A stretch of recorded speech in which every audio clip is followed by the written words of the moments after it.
Bonjour, aujourd'hui nous allons aborder la question de l'hémoptysie. L'hémoptysie correspond à l'émission de sang rouge lors d'un effort de toux. La conduite à tenir comme d'habitude, il faut assurer l'algorithme ABCDE. Le A qui correspond à l'airway, le B le breathing, donc il faut mesurer la saturation du patient, l'auscultation pleuropulmonaire, mais surtout en matière de l'hémoptysie, il faut s'assurer de la stabilité hémodynamique. Donc on va surtout s'intéresser au circulating, dans lequel nous allons mesurer la tension artérielle du patient, la fréquence cardiaque, l'auscultation cardiaque, la recherche d'une pâleur et les signes de choc, donc le temps de recoloration cutanée. Et bien sûr, l'évaluation de l'état neurologique et l'évaluation de la température et du dextro du patient. Si le malade est stable, nous allons procéder aux antécédents du patient et l'histoire clinique. Et après, nous allons chercher les signes associés. Surtout, il faut déceler un état de choc. Un état de choc peut se manifester initialement par une tachycardie avec une tension artérielle qui est normale.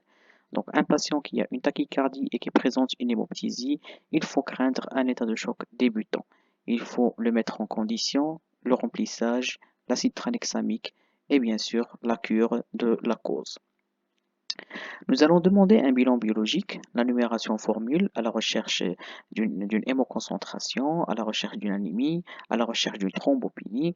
On va demander une CRP comme bilan inflammatoire, la fonction rénale pour évaluer le retentissement, est-ce qu'il y a une insuffisance rénale fonctionnelle, le bilan de Kras pour rechercher est-ce qu'il y a un problème de la coagulation, et bien sûr le groupage pour une éventuelle transfusion. Pour l'imagerie en matière de l'hémoptysie, on va demander initialement une radio de thorax à la recherche d'une cause évidente de cette hémoptysie et par la suite nous allons compléter par une TDM thoracique qui peut être non ou injectée et l'angioscanner en fonction de la suspicion diagnostique si on suspecte par exemple une embolie pulmonaire. Donc en grosso modo, voilà ce qu'il faut demander pour le bilan biologique et voilà ce qu'il faut demander pour l'imagerie. Concernant les étiologies de l'hémoptysie, ils sont multiples. Donc, on commence par les causes respiratoires. Si c'est un sujet âgé et qui est tabagique chronique et qui présente une toux chronique associée à de l'hémoptysie, il faut penser au cancer bronchopulmonaire. Donc, une cause respiratoire de l'hémoptysie, on trouve le cancer bronchique. Si c'est un patient qui a présenté un refroidissement récent avec un syndrome grippal et qui vient pour une toux dans un contexte fébrile avec des expectorations euh, purulentes et parfois associées à des crachats hémoptyliques, et il faut penser aussi à la pneumonie. La pneumonie peut être à germe banal comme le Streptococcus pneumoniae ou bien à germe spécifique comme la tuberculose.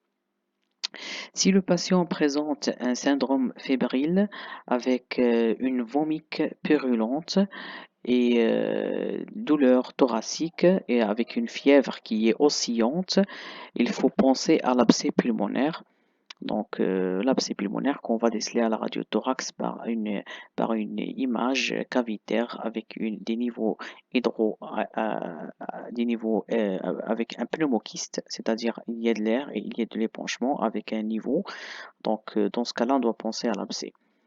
Ça peut être aussi un kyste édatique rompu. Donc les kystes édatiques remaniés ou bien rompus peuvent occasionner de l'hémoptysie.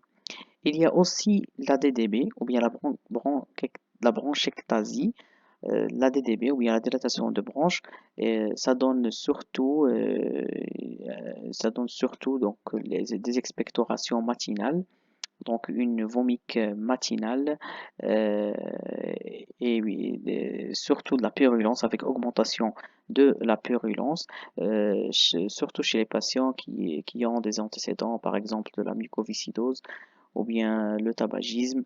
Donc la dilatation de bronche aussi peut être une origine de l'hémoptysie.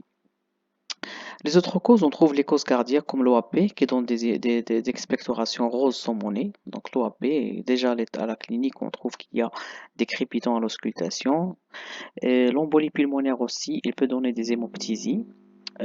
surtout chez les patients, on doit penser à l'embolie pulmonaire, bien sûr, chez les patients qui présentent des facteurs de risque, un alitement, une chirurgie récente. Donc, selon le score de Genève modifié, ou bien le score de Wells. Euh, une autre cause de l'hémoptysie, c'est la fistule aortobronchique. Donc la fistule aortobronchique, pardon, ici c'est pas pulmonaire, c'est plutôt la fistule aortobronchique.